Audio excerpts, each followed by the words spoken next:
Commissioner Sargodha division जहाज बवान की जेर सदारत सरगोदा वेस्ट मैनेजमेंट कमेटी का एक आला सतही इजलास मुनक्कद हुआ, जिसमें कमेटी की गुज़श्ता 3 माह की कारकर्दगी का तफसील से जायजा लिया गया। इजलास में सफाई कॉन्ट्रैक्टर्स की कारकर्दगी, अवामी शिकायत, मॉनिटरिंग रिपोर्ट, सुथरा पंजाब मुहिम और पेनल्टी सिस्टम जैसे अहम अमूर पर गौर किया गया। इजलास में CEO SWMC राणा शाहिद इमरान ने ब्रीफिंग देते हुए बताया कि सिर्फ जुलाई के महीने में अब तक 2,78,73,500 रुपये के जुर्माने मुख्तलिफ कॉन्ट्रैक्टर्स पर KPIs की खिलाफ वर्जी पर आयद किए गए।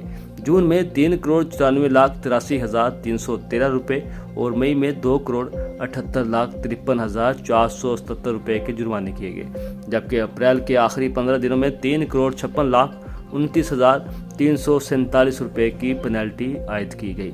उन्होंने बताया कि रवां माह के दौरान मॉनिटरिंग टीमों ने 2,958 इंस्पेक्शंस की। मज़ीद ये कि हुकूमत पंजाब की जानब से हर 2 यूनियन कौंसिल पर एक सुपरवाइजर तैनात करने की इजाज़त दे दी गई है, जिसमें मॉनिटरिंग के निज़ाम को मज़ीद बेहतर बनाने में मदद मिलेगी। इजलास में deputy commissioner captain Mohammad Waseem, additional commissioner coordination Rai Mohammad Yasir Bhatti, director local government Asif Iqbal Malik, chief officer MC Majid bin Ahmed, तमाम असिस्टेंट कमिश्नर और मॉनिटरिंग अफसरान शरीक थे। कमिश्नर जहां बवान ने इजलास से खिताब में असिस्टेंट कमिश्नर को हिदायत की कि वो हुकूमती पॉलिसियों पर अमल दरामद को यकीनी बनाने के लिए फील्ड में मौजूद रहें, अवाम से बराह रास्त फीडबैक लें और कॉन्ट्रैक्टर्स की निगरानी करें।